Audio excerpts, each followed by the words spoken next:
कि एक चावल का दाना, एक अक्षत महादेव को अगर चढ़ाया जाता है तो वो अक्षत भगवान शिव का दीदार करा जाता है, भगवान शंकर का दर्शन करा देता है। अक्षत का मतलब मालूम है ना तुमको? जम के बोलो जरा।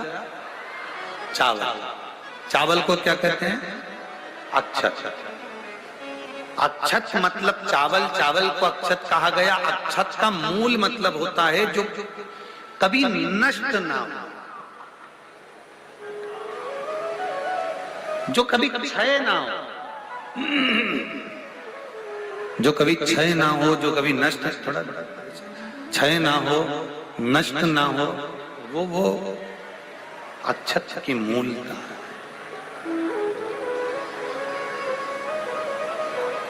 बाबा को हम लोग पूजन करते हैं, आराधना करते हैं। शिव महापुराण की कथा में आपने स्मरण करा होगा, आपके पंडित जी अगर आपके यहाँ पूजन कराने आते हो, ब्राह्मण देवता यदि आपके यहाँ पूजन कराने आते हो तो आपने देखा होगा ब्राह्मण देवता क्या कहते हैं कि अगर आपके पास में फूल नहीं है तो चावल चढ़ा दो। बोलते कि नहीं बोलते? आपके पास में कोई दक्षिणा नहीं है, चावल चढ़ा दो।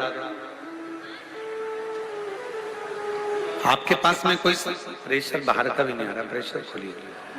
आपके पास में कोई सामग्री नहीं है, आप बाबा को चावल चढ़ा दो।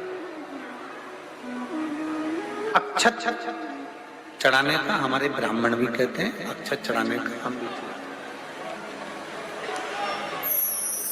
एक चावल का दाना, एक चावल का दाना, एक अक्षत, एक चावल का दाना इतना मूल होता है कि वो शिव के दीदार को, शंकर भगवान के दर्शन को भी करा सकता है। एक अक्षत, एक चावल का दाना।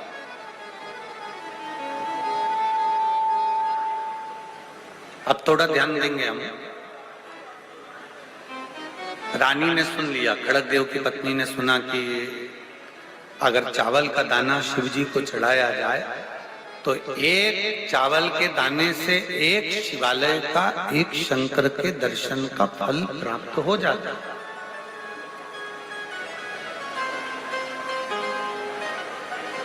एक चावल का दाना हम शिव को समर्पित करें।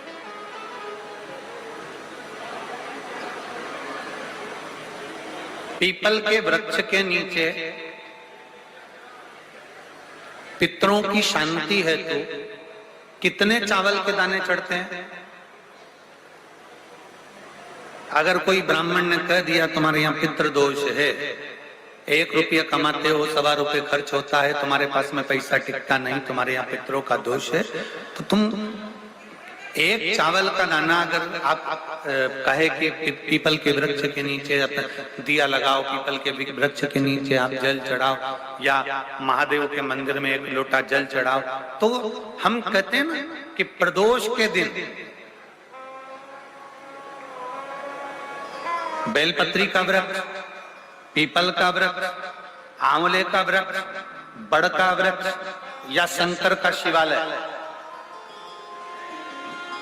फिर से सुन लेना, पीपल का वृक्ष, बेलपत्र का वृक्ष, आंवले का वृक्ष, बट का वृक्ष या फिर शंकर का, जम के बोलो, शिवालय। शिवालय का मतलब शंकर का मंदिर या शिव।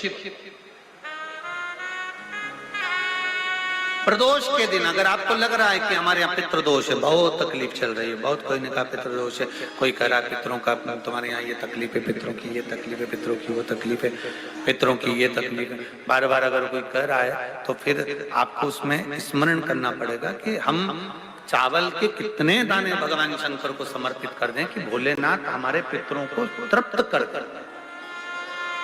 हम तृप्त नहीं करेंगे, हमारी सामर्थ्यता नहीं है कि हम पितरों को तृप्त कर सकते। आप में से कोई है जो पितरों को तृप्त कर सकता है? संसार में कोई नहीं जन्मा जो अपने पितरों को, अपने पूर्वजों को तृप्त कर दे। गया जी का पिंडदान कर लो, तर्पण कर लो, तिलांजलि दे दो, घर में ब्राह्मण भोज करा दो, साधु भोज करा दो, संत भोज करा दो, तुम दुनिया भर का सारा 50 काम कर लो, उसके बाद भी तुम पत्रिका किसी को दिखाओगे तो वो भी कह देगा तुम्हारे यहाँ, फिर वापिस कहेगा कि पितृ दोष है। अब तुमने अभी इतना अनुष्ठान करा, इतना पिंडदान करा, इतना तर्पण करा, इतनी तिलांजलि करी, इतना सब कुछ करा, इसके बाद वापिस पितृदोष आ गया, फिर वापिस पितृदोष। क्यों? दुनिया में ऐसा कोई नहीं जन्मा जो अपने पितरों को तृप्त कर।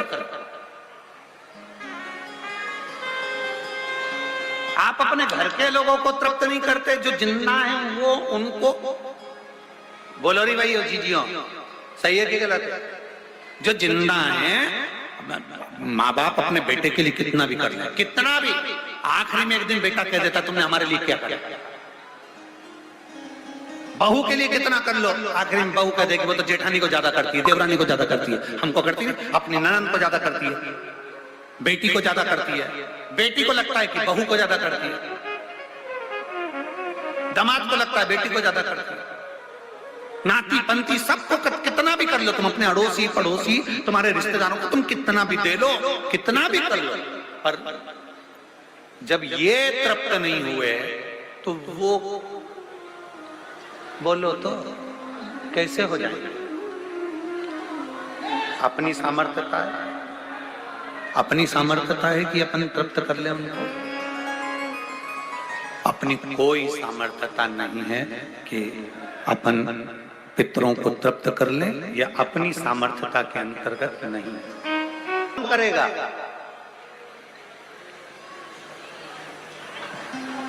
जिनकी शरण में पितर है, चावल के दाने या तो पीपल, बेलपत्र, प्रेशर गला पकड़ रहा हल्का सा, पीपल, बेलपत्र, आंवला, बटवृक्ष या फिर शिवालय, प्रदोष के दिन 7 चावल के दाने आप इन जगह में से कहीं पर भी अगर आप समर्पित कर देते हैं तो उसके बाद आप जो जिंदगी जी रहे हैं और 3 महीने फिर आप अंदाजा लगा कर देखना कि आपने जो 7 चावल के दाने इन स्थान पर अगर आपने समर्पित करे तो उसका फल पितरों को मिला कि नहीं मिला, और उसका फल हमें प्राप्त हुआ क्या। ये वो स्थान है जहां प्रदोष के दिन 7 अक्षत चावल का दाना भी हमारे पितरों को, पूर्वजों को तृप्त कर देता है। कौन कौन सा स्थान वापिस बोलेंगे सभी लोग? पहला पीपल, दूसरा बेलपत्र, तीसरा आंवला, चौथा बटवृक्ष और 5वां शिवालय, शंकर भगवान का